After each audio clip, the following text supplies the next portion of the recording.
Hay una recocha en la inflamación, se están destruyendo neutrófilos, las células de al lado se están muriendo también. ¿Por qué? Por la histamina y por todas esas cosas que se están secretando allí. Se están muriendo bacterias. Todos ellos tenían membrana celular que tenían fosfolípidos. Los fosfolípidos se liberaron y necesitamos que alguien barra con los fosfolípidos y la fosfolipasa. ¿Yes? Y eso se convirtió en ácido araquidónico. Y el ácido araquidónico se me convierte en prostaglandinas y tromboxano. Cuando ustedes van al médico y dicen, tengo dolor de cabeza, ¿qué hacen? ¿Qué les dan? Acetaminofén. Cuando les dicen, tengo gripa, ¿qué les dan? Acetaminofén. Cuando dicen cualquier cosa, acetaminofén. Eso se llaman AINES. Antiinflamatorios no esteroides. Antiinflamatorios no esteroides. Y esos benditos lo que van a hacer es que no me van a dejar convertir el ácido araquidónico en prostaglandina. ¿Sí? Van a evitar que el ácido araquidónico se me convierta en prostaglandina. ¿Quién hacía eso? La ciclooxigenasa. Pero solo los AINES. ¿Sí? Solo los AINES. A ver, atrás. Atrás. La ciclooxigenasa me convertía el ácido araquidónico en prostaglandinas. Le di acetaminofén al bichito y ya no hay ciclooxigenasa. O sea que si no hay ciclooxigenasa, está el ácido araquidónico, ese bicho, pero no hay de esto. ¿Sí? Si no hay de esto, entonces no tengo vasodilatación, tengo agregación plaquetaria, no tengo dolor, ¿sí? Pero se me baja la producción de moco y se me aumenta la producción de ácido gástrico. Tengo gastritis, ¿sí? Ya no está el melo. Bueno, ahorita ya no es melo. Era melo cuando estaba la prostaglandina, aquí. Pero ya no hay prostaglandina, ahorita tengo una úlcera gástrica. ¿Sí? Pero como ya no tengo prostaglandina, ya no tengo fiebre. Entonces estoy chévere. ¿Por qué? Porque si la hacen esa, la aumenta. Pero el otro que sufre es el riñoncito. Porque si algunas de las prostaglandinas lo que hacían era proteger el riñón, pues si ya no tengo prostaglandina, ahorita va a sufrir el riñón. ¿Sí? Efectos secundarios de las analgésicos antiinflamatorios no esteroides: gastritis y daño renal. El ejemplo que yo les ponía esta mañana: llega, como siempre, la tía de uno. Oiga, Rodrigo, usted que está en tercer semestre de veterinaria, que le veo a mi perrito que está ahí uno. Que le dicen que le den meloxicam. Sí. Entonces, no, pues, yo como yo voy en tercer semestre y le estoy chicaneando que me va bien en la universidad y no sé qué darle a un perrito que lastimó. Entonces digo, como super veterinario estudiante, le acetaminofén, que hijo de puchas. Le damos acetaminofén y resulta que sí, el perrito se le quitó el dolor, se le quitó todo, caminó, estuvo todo sabroso y usted quedó como superhéroe, pero la otra semana comenzó a vomitar sangre y después se muere por un daño renal. Así se le llevaba con el estómago. Entonces hay que entender que las prostaglandinas son buenas, o sea, hay que saberlas manejar. El problema grave que hay con los AINES, con los perritos, es que las familias empiezan a traspolar lo que me estoy tomando yo para dárselo al perrito.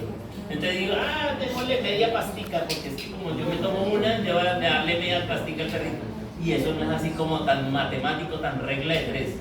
Y a veces media pasta hace también, puede matar a un gato, un perro. Entonces no hay que darles acetaminofén a los gatos, a los perros. ¿Listo? Bueno, hay AINES que se pueden utilizar en ellos, pero unas dosis especiales. Entonces te dicen, no, es que en inmunología me enseñaron que no, pero es que en farmacología les van a decir, sí se puede, pero vea, tiene que darle tanto. ¿Ve? Entonces, ¿qué hacen los AINES? Inhiben la ciclooxigenasa que es la responsable de que el ácido araquidónico se me convierta en prostaglandina. En resumen, mastocito libera histamina y la histamina produce daño tisular. El daño tisular produce prostaglandinas por todo el proceso que les dije ahorita. Macrófago reconoció los cositos de eso y empieza a producir quimiosinas y empieza a producir interleuquinas. ¿Cuáles? Interleuquina 1, 6, factor de necrosis tumoral. Llegó acá, esta célula produce interleuquina 8, la interleuquina 8 produce el ácido. Esto es lo mismo que vimos al principio, pero ahorita ya es con letritas, con interleuquinas y con números. Esta es la que tienen que aprender. Esta es una inflamación local. ¿Sí?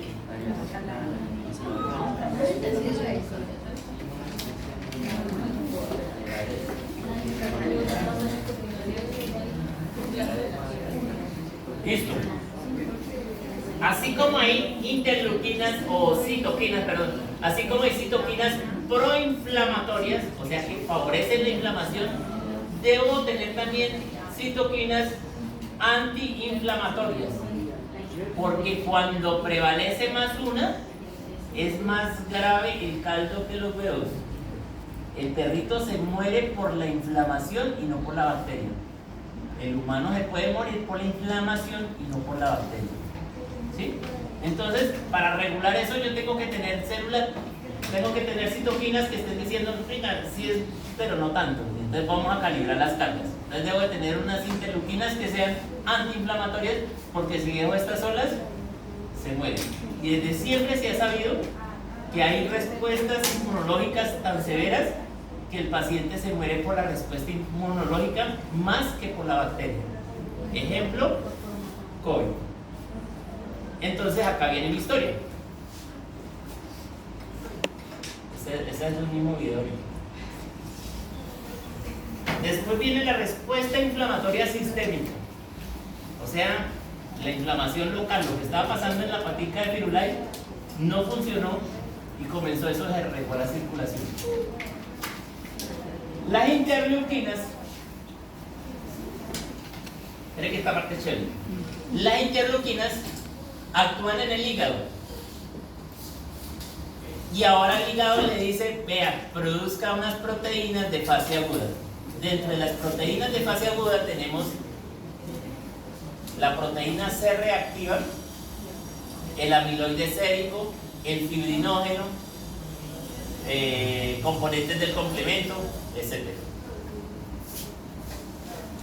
Pero también las interleuquinas pueden ir al hipotálamo e incluso la prostaglandina, y es la que le dice vamos a subir la temperatura en el paciente. Además, esa acción de las interleuquinas en el cerebro va a hacer que la hipófisis comience a secretar la hormona estimulante de ¿cómo se llama? ¿Hormona estimulante? No. Bueno, la CTH. Más chévere. Entonces, la CTH le dice a la glándula adrenal, no suprarrenal, sino la glándula adrenal, tiene que producir corticosteroides. Corticosteroides. ¿Cómo? Corticosteroides, sí, esto.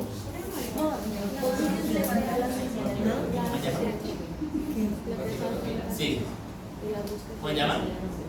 Esa corticotropina, corticosteroides, se llama cortisol. Entonces produce cortisol y se va también al hígado. Y también le dice el hígado, produzca proteína C reactiva, amiloide sérico. Así que cuando tenemos un paciente y queremos saber si el paciente está inflamado, tiene una inflamación, una de las formas es midiendo estas proteínas. Cuando usted tiene COVID, a usted lo llevan a la clínica y le sacan proteína C reactiva, PCR llaman. Entonces, proteína C reactiva, está elevado, está en un proceso inflamatorio. Mañana le vuelvo a tomar, se elevó el doble, se está complicando. Se elevó otra vez mucho. Entre en ti, Señor. No.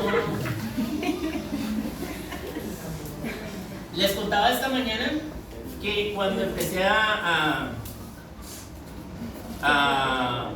cuando supe que iba a dar clases, yo quería buscar un patrón que como como identificarme con un patrón de cómo poder llevar las clases.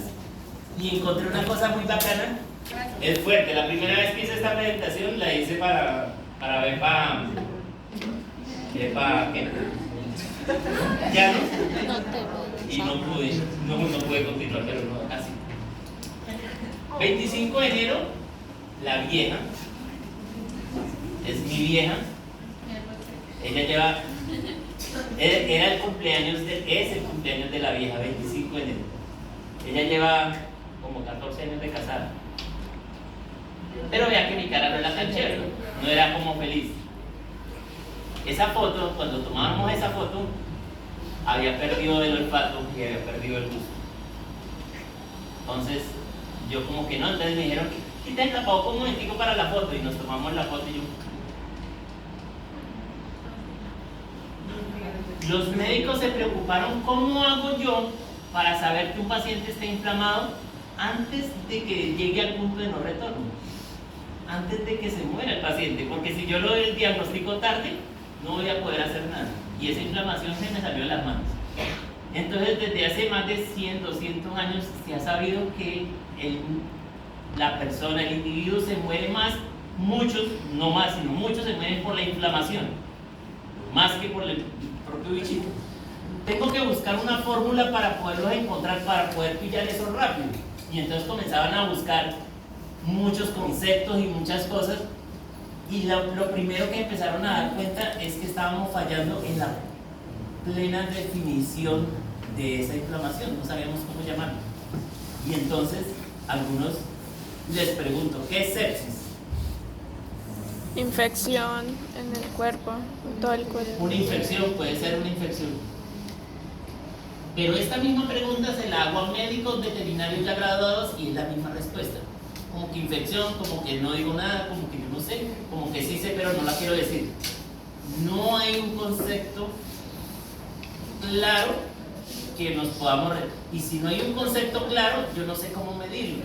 O sea, yo necesito saber qué es para irlo a buscar. Si yo no sé qué es sepsis, no sé cómo buscar la sepsis.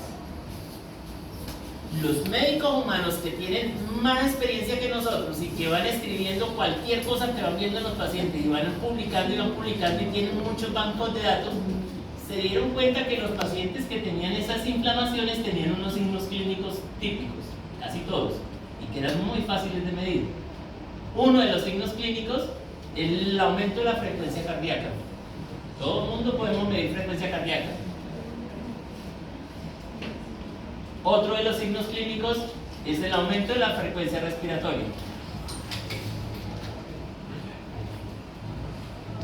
Otro de los signos clínicos es el aumento o la disminución de la temperatura. Pero los médicos vieron que esto era lo que más se presentaba sumado a una leucocitosis o a una leucopenia, cualquiera de las dos. Entonces lo pusieron acá. Ahora, si a mí me llega un paciente a la clínica y yo le mido estos 4 cosas, y si es perro, tiene 3 de estos, ese paciente no, todavía no todavía no cree en ti, señor. Este paciente tiene una respuesta inflamatoria sistémica. ¿Sí? Ya que no necesito ser el super veterinario, solamente necesito un termómetro, un fonendo, y si tiene 3 de estos, ese paciente tiene una respuesta inflamatoria sistémica. ¿Sí?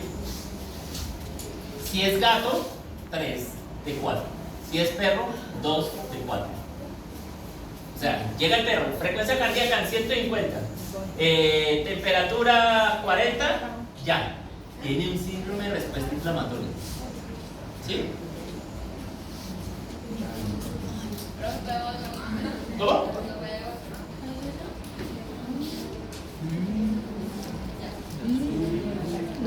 Todo el mundo se paniqueaba porque tengo todas las condiciones para complicarme. Soy obeso, entonces soy una persona de alto riesgo para que me dé COVID. Y justo me dio COVID, perdí el olfato, perdí eso. Me fui, me aislé en mi cama y llevé el oxímetro que tengo para los perritos, me lo ponía en el dedo, me despertaba cada ratito y miraba así a ver si estaba saturando bien. Y esta es la saturación de ahí, estaba en 93, estaba bien. Pero ya estaba mostrando uno de los signos de respuesta inflamatoria sistémica. Frecuencia cardíaca 120 y tenía fiebre. Ya tengo 2 de 4. Lo más berraco de todo eso es saber toda la fisiopatología. Porque cuando uno es paciente normal que uno no sabe nada de eso, tengo fiebre ya. Pero yo sabía que me estaba deteriorando cada vez. O sea, bendita cosa de uno saber esa de madre de interleuquinas, pues bueno, ahí estaba en la cama padeciendo. Ahora, 1991, los médicos se reunieron, los médicos humanos, y dijeron: vamos a buscar una forma para identificar a los pacientes tempranos. Síndrome de respuesta inflamatoria sistémica, ¿qué es? Que tenga 2 de 4, o sea, que tenga taquicardia, taquipnea, temperatura alta o baja, o leucocitosis. Cualquiera de esas 2 de esas, ya. Eso se llama SIRS, síndrome de respuesta inflamatoria. ¿Quién puede producir SIRS? ¿Una infección? Sí, una infección la puede producir, pero es que también la puede producir una cirugía. Usted llega y lo abre y usted no tiene infección, pero tiene dolor, y el dolor tiene frecuencia cardíaca alta, temperatura alta, todo eso, ¿cierto? Una quemadura, un trauma, una pancreatitis. La pancreatitis está inflamado el páncreas, pero no hay infección, ¿sí? Eso puede producir SIRS. Pero el componente más importante que produce SIRS son las infecciones, ¿sí? Los médicos dijeron en ese momento, en 1991, dijeron: todo paciente que tenga SIRS y al que le descubra una infección, o sea, que esté en esta población, ¿sí?, que tenga SIRS y una infección, ese paciente lo voy a llamar como paciente séptico. 1991, diagnóstico de sepsis o criterio de sepsis o sinónimo de sepsis es paciente con SIRS que tiene infección, ¿sí?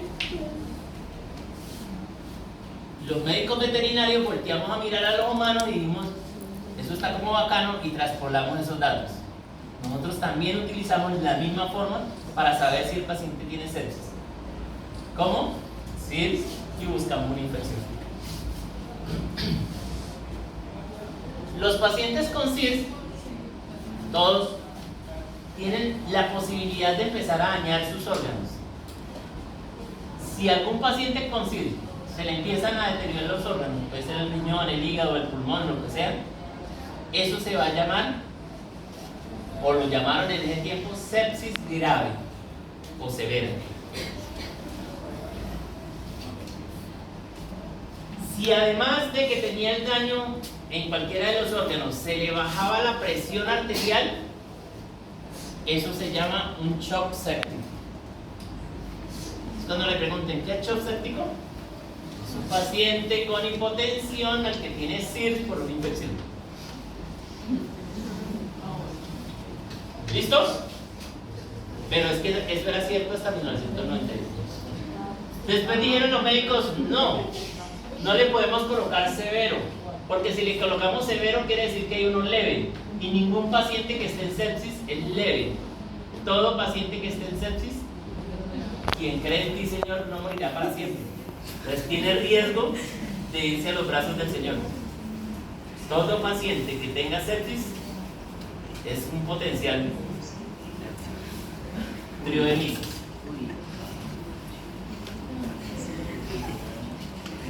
Yuguito tenía sepsis. Hospitalización el primer día. Se fue para la clínica.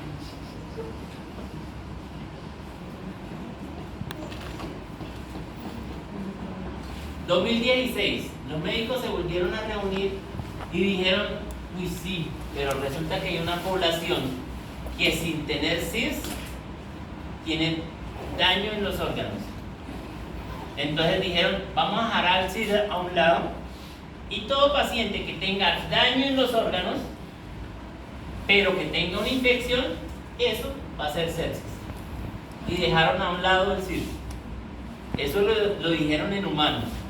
Los médicos dijimos, los veterinarios dijimos: uy, sí, hagamos lo mismo. Y entonces comenzamos a desplazar el SIRS.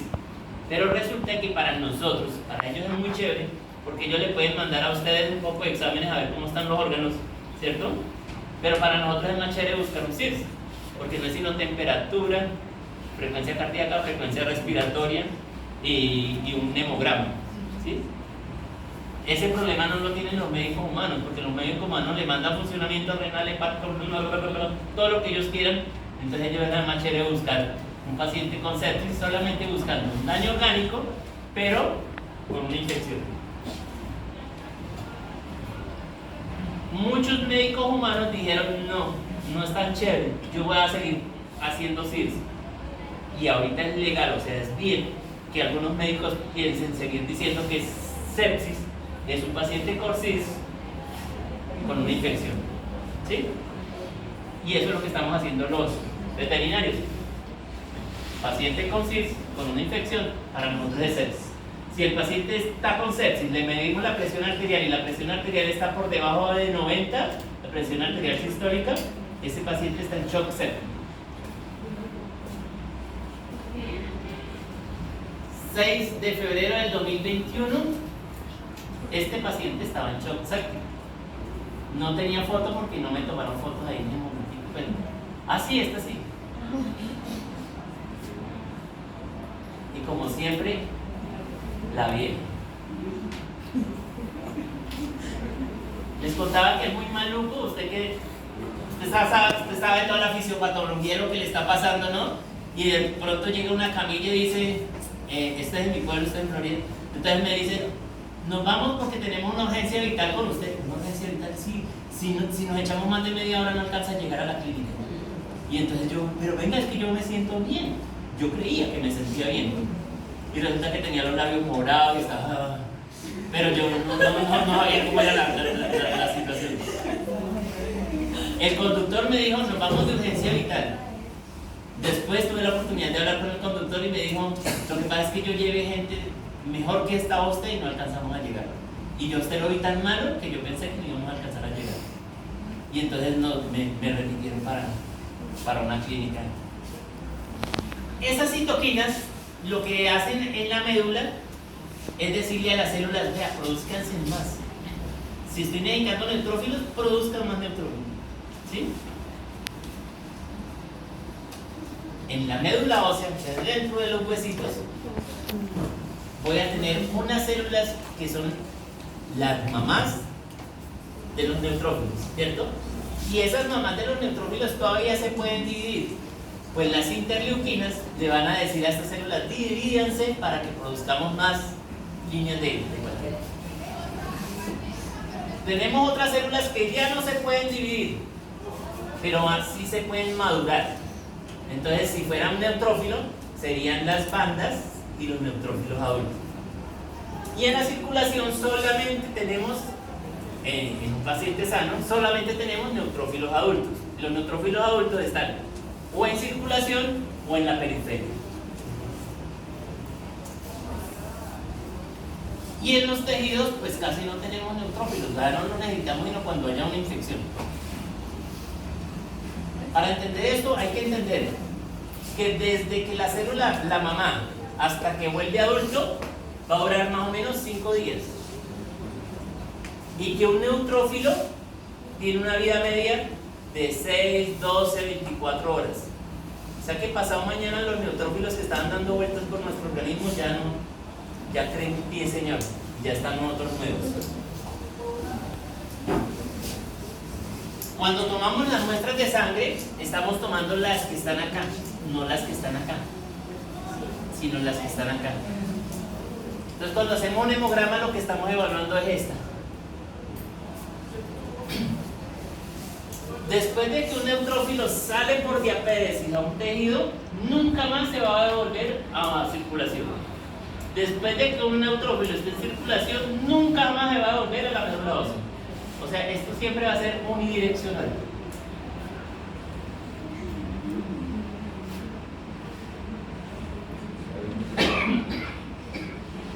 En la médula ósea se producen los linfocitos, pero es en los órganos linfoides donde maduran, ¿cierto? Y entonces los vamos a encontrar en los linfonodos, en el vaso. Ya les había dicho esto. Cuando un neutrófilo madura, se convierte en banda, después de que se convierte en banda un neutrófilo adulto y después un neutrófilo ya viejo. ¿Sí? Entre más tenemos población de jóvenes, se llama desviación a la izquierda. Entre más tenemos poblaciones de viejos, se llama desviación a la derecha.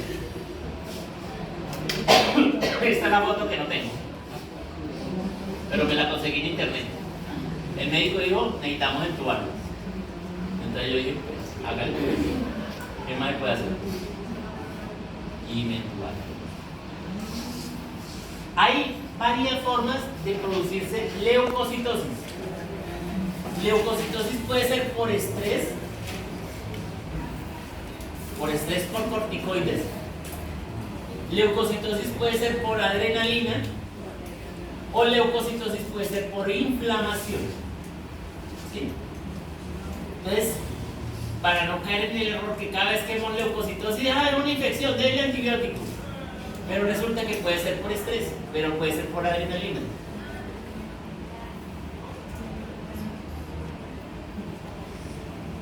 Neutrofilia por adrenalina. ¿Cómo es por adrenalina?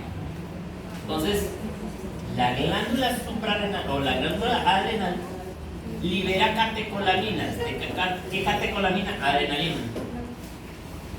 Esto pasa cuando se asusta uno. Yo les daba el ejemplo que nos metió un tigre. Liberamos adrenalina y al liberar la adrenalina lo que hace es que el corazón comienza a latir más rápido. ¿Sí? Taquicardia. Ya tengo un signo de inflamación. Produce, el vaso se comprime para liberar los linfocitos que estaban ahí. Y entonces esto va a redundar que la frecuencia cardíaca tan rápida produzca una turbulencia en las células y las que estaban acá en la marginal ahora se me van para acá. Entonces se me aumentan los leucocitos. ¿Qué neutrófilos me aumentan? ¿Los maduros o los inmaduros? Los normales, ¿cierto? Pero no están viejitos, están normales. ¿Sí me van a entender? No tengo desviación ni a la izquierda ni a la derecha, pero tengo neutrofilia. Neutrofilia por corticoides. El paciente tiene un tumor, el paciente tiene una enfermedad crónica y la misma glándula suprarrenal ahorita ya no va a liberar catecolaminas, sino que va a liberar cortisol. Cuando libera cortisol, lo que hace es que induce a los linfocitos a que no se produzcan. Baja la producción de linfocitos. Le dice a los neutrófilos que no se vayan por diapedes, sino que se queden en la circulación. Y si quedan en la circulación, se envejecen acá. ¿Y qué pasa si envejecen? Se le forman muchos segmentos. O sea, son hipersegmentados. ¿Sí? ¿Me hago entender? Entonces, cuando tengo una neutrofilia por estrés, tomo una muestra de sangre. ¿Tengo muchos neutrófilos? Sí. ¿Desviación a la izquierda? No. ¿Desviación a la derecha? Sí. Desviación a la derecha sí, porque están hipersegmentados. ¿Tengo muchos linfocitos? No. No, porque esto no sé cómo. En el otro sí tenía muchos linfocitos, en este no tengo linfocitos. 22 de febrero, ¿qué son? Faltan 10. ¿Faltan 10? Pasamos. 20 de febrero del 2021. 5 días antes de esta fecha me han sacado el tubo. Dijeron, vamos a ver cómo responde, y no respondí bien. Entonces dijeron, no, pero otra vez en la tarde me volvieron a entubar.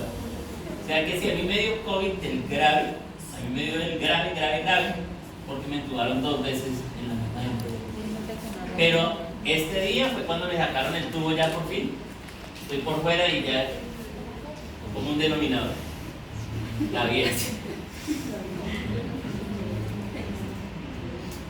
Inflamación aguda. Ahora sí tengo bacterias. Vean todo lo que tenía ahorita antes, ninguna tenía bacterias, pero sí tenía leucocitosis. Neutrófilos. Llegaron los neutrófilos allí. ¿Qué están produciendo? Interleuquinas. ¿Cuáles? Citoquinas. ¿Cuáles? Interleuquina 1, 3, 6, factor de necrosis molar, factor estimulante de colonia, y todo esto se va a la médula ósea. ¿Y qué hace en la médula ósea? Pues el factor estimulante de colonia va a decir, divídanse el pulmitosis, ¿sí? La interleuquina 3 le va a decir, madure pero más rápido. Y resulta que esa maduración más rápido no es tan chévere, porque ya los neutrófilos no van a salir normales, sino que van a salir inmaduros a la circulación. Si salen inmaduros a la circulación, voy a tener una desviación a la izquierda. La interleuquina 1 favorece también para que pasen neutrófilos a la circulación. Y cuando tomo una muestra de sangre en este perrito, voy a encontrar muchos neutrófilos, pero con desviación a la izquierda y con presencia de monocitos. ¿Quién está haciendo eso? Las benditas interleuquinas.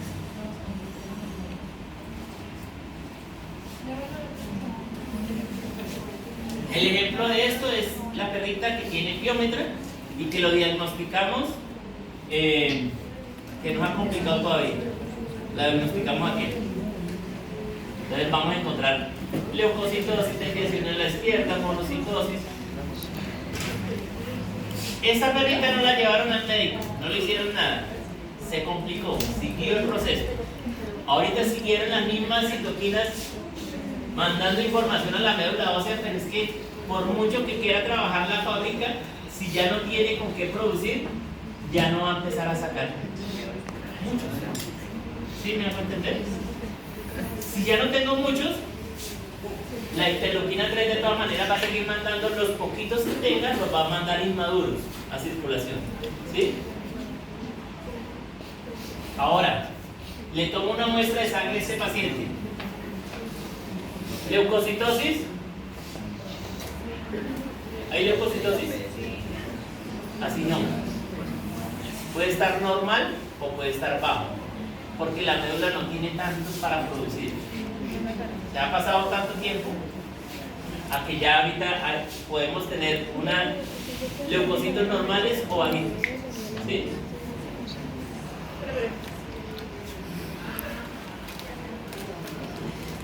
Vamos a tener una desviación a la izquierda. Sí.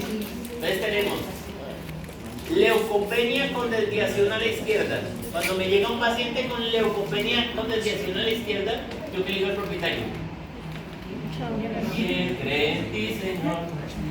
El paciente se va a ir a los brazos del Señor. Posiblemente, ¿no? Algunos desarmen. Entonces, cuando ustedes se enfrenten a un examen de sangre, un hemograma, y vean, vamos a hacerlo como si fuera por catecolaminas, por adrenalina. ¿Hay neutrófilos aumentados en adrenalina?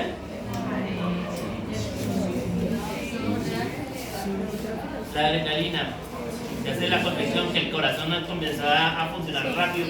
Claro, porque salieron los que estaban marginal y los que estaban en la mitad. Pero ¿cómo hay desviación a la izquierda? No. ¿Hay desviación a la derecha?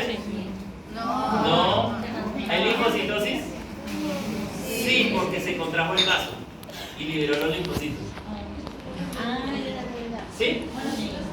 No hay monocitos ahí. Por estrés.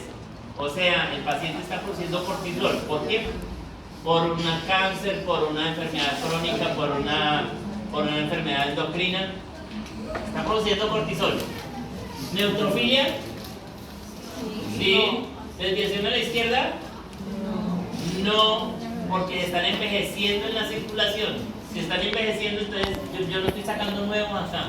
Lo que pasa es que me están envejeciendo en la circulación, entonces tengo una desviación a la derecha. ¿Sí? Si tengo desviación a la derecha con neutrofilia, yo voy a pensar que ese paciente no tenga una infección. Tiene leucocitosis, sí, pero es posible que sea por cortisol. Infección aguda. ¿Neutrofilia? Sí. ¿Sí? ¿Desviación a la izquierda? Sí. Desviación a la derecha. No. Linfocitos. Bajo. Linfopenia. Infección grave. Paciente se va a ir a los brazos del Señor. Neutrófilos normales o bajos. Desviación a la izquierda. Sí. Desviación a la derecha no. Entonces cada vez que yo vea neutrófilos normales o bajos con desviación a la izquierda, ese paciente está crítico. Y para terminar la historia, ahí era una